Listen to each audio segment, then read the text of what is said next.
5 people have been shot and 3 have died in a shooting overnight in Lawrence as someone opened fire into a crowd of people. Good evening, I'm Carly Willis. Thanks for joining us tonight. Lawrence police confirmed today 3 people have died after someone opened fire into a crowd on the popular Massachusetts Street in downtown Lawrence. It happened just after 1:30 this morning at the intersection of 11th and Massachusetts, a very popular and always crowded spot on the weekend. Lawrence police say they heard multiple gunshots and officers found a large crowd at 11th and Mass with 5 people shot. 3 have died, a woman from Shawnee, that's a suburb of Kansas City, along with 2 men from Topeka. 2 other victims are being treated for non-life-threatening injuries. Lawrence police do not have any suspects in custody at this time, and residents of Lawrence today are understandably in shock. It kind of sounded like a gun, but not here, I didn't think that. But this morning when I came back through the park, they told me the police did and everything. I was like, wow, can't believe it. I'm in Lawrence, Kansas. As mentioned, the Lawrence Police Department does not have any suspects in custody at this time, and they're asking for the public for help. If anyone knows anything about the shooting, they're asked to call Lawrence Police Department or Douglas County Crime Stoppers. A solemn moment here in Wichita today. There was a detour on South Broadway with streets shut down for a time to remember at the Kansas Firefighter Memorial. KSN's Ashanti Ford was at the ceremony and has that story new at 5. Sunday's event served as an opportunity to celebrate fallen heroes, and our very own Stephanie Bergman was the host. The fire service of today is ever-changing, but is steeped in traditions 200 years old. Like the ringing of the bells. That sound had quite the significance today, representing. This year marks the 16th annual Fallen Firefighters Memorial, and there you could find people from all over Kansas and Missouri in attendance. After the event, the Kansas Firefighter Museum was open to the public free of charge.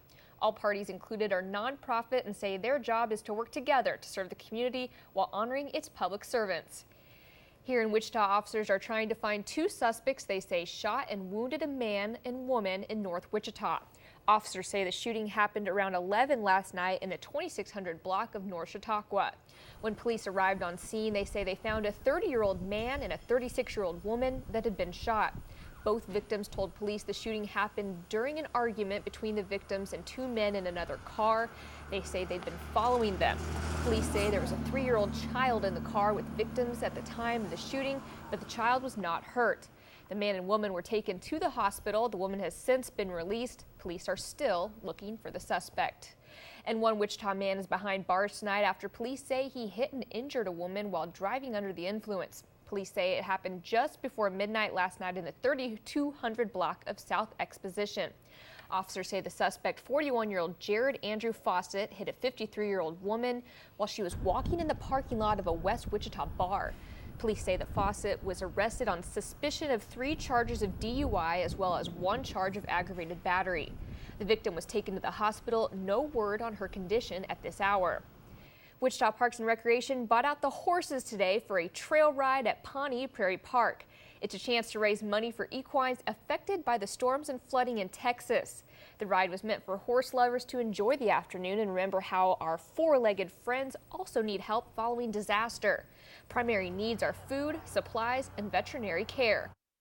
And we feel it's very important that we know that people have been helped, but we want to make sure that the horses are also being helped too. We're partial to our animals too, so we want to make sure that they're being taken care of, and sometimes people forget about the animals. Donations are also accepted online. That link is up on our website, ksn.com. O.J. Simpson is a free man. The 70-year-old former NFL star was released from Lovelock Correction Center in Lovelock, Nevada, earlier this morning.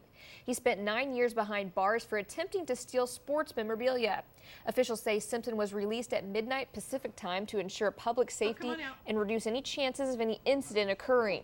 Upon release, O.J. is expected to stay in Nevada. Right now, I'm at a point in my life where all I want to do is spend time with as much time as I can with my children and my friends. I have no doubt he's going to have perfect performance on parole. He'll comply with anything that his Florida parole officer tells him to do. O.J. was acquitted in Los Angeles of the 1994 murder of his ex-wife Nicole Brown Simpson and her friend Ron Goldman. And in North Carolina, 5 people were killed during a high-speed chase in Greensboro. Witnesses say the crash was so violent that what's left is barely recognizable. The sheriff's department says it was chasing a suspected vehicle with 3 people inside when the suspect's car ran a red light and hit another vehicle with 2 people inside. All 5 people were killed. Still to come here on KSN News at 5, a violent attack in France and why police are not calling it terrorism.